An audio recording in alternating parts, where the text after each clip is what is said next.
Sometimes a movie comes along and I go and see it and I'm like, damn, that's why I love cinema.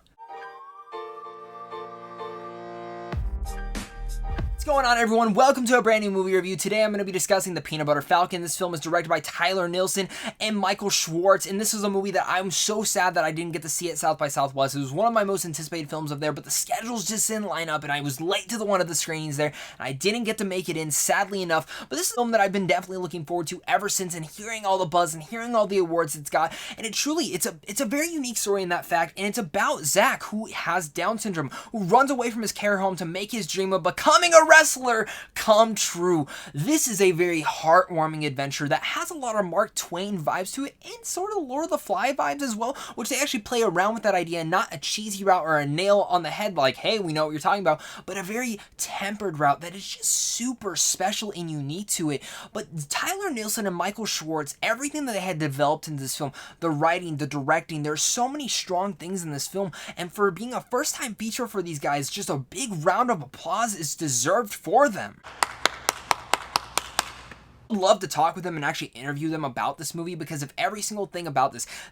Straight up, this is one of my favorite films of the year now. This film skyrocketed into my top 10, and it's one of those movies that I didn't, again, know if the buzz would live up to what I was going and wanting it to be. The way that they portrayed this film and give it out in this adventure story that they have of these misfits going on this venture to help Zach become this wrestler is very smart, and the subtlety of all the character building and all the arcs that we have throughout this film for each and every character is one of the strongest aspects of the movie. Talking about the characters and the actors, of course, portraying them, they are the reason that not just this film is elevated because of the script, because the script's great. It's not just elevated because of the direction, it's because of the performances they get from every single person, and just how real they feel all to them. Talking about Shia LaBeouf, God, he's one of the best actors working in Hollywood, and even though there's a lot of stuff behind the scenes with him, whatever you want to say, the guy comes to play. He betrays and becomes this character and embodies Tyler as this main protagonist who's helping Zach on his journey, and really there's so much more to him very subtly that the story builds up,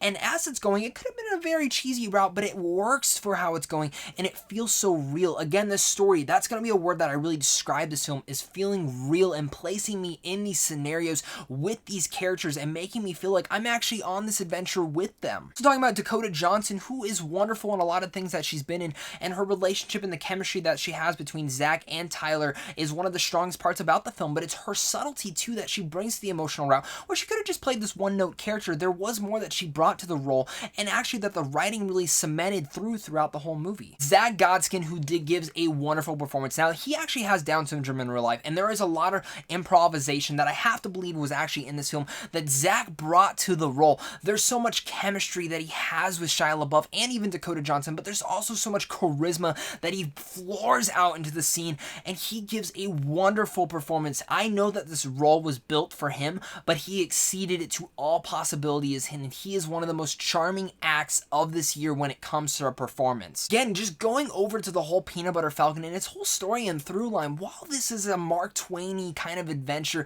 taking on a boat at sometimes walking through some swampland, walking through some cornfield, it's a beautiful looking movie that really is jaw-dropping at times, but it's a movie that I just couldn't stop smiling with. I smiled throughout the whole thing. I laughed, I cried, and at times I found myself just unbelievably thinking to myself, almost throughout the whole entire film, muttering to myself, this is why I love cinema. This is what's so special about films. This is what's so special about filmmaking, and this is a film that you guys definitely have to see. Before I give you guys my final thoughts on this movie, make sure to leave a comment down below and let me know what your guys' thoughts are on The Peanut Butter Falcon. Did you guys see it yet? Did you guys want to see it? Make sure to check it out down below. And also, guys, hit that like and subscribe button if you guys are new here, because I do tons of early movie reviews like this. And, of course, on a daily basis, I do love to talk with you guys on some geeky content and entertainment, so hit that like and subscribe button. Plus, if you guys want to see films early, go check out Sandwich on Films. Peanut Butter Falcon, again, is one of the movies that really will make you appreciate cinema to a whole nother level.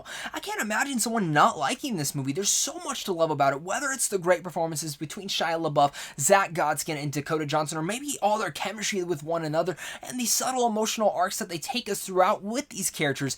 It's a fun Mark Twain adventure that is elevated not just by the actors, but the great writing and the excellent direction from Tyler Nilson and Michael Schwartz. It's a movie that I just cannot wait to see again. It's a movie that I can't wait to talk with people about, and definitely this is a movie that you guys are definitely want to check out. So with all that said, I'm going to give The Peanut Butter Falcon an Let me know what your guys' thoughts are on the Peanut Butter Falcon. Did you guys like it? Did you hate it? Let's talk about it down below in the comments, guys. And of course, guys, thank you guys so much for watching this. Make sure to give a shout out to all my Patreon supporters. Right down there, you guys can actually find some of the links to their YouTube channels down below. Some of them are YouTubers, some of them are not. Some of them are just helping me out, but without them, I wouldn't be able to do this, guys. Thank you guys again so much for watching this, and until next time, stay classy.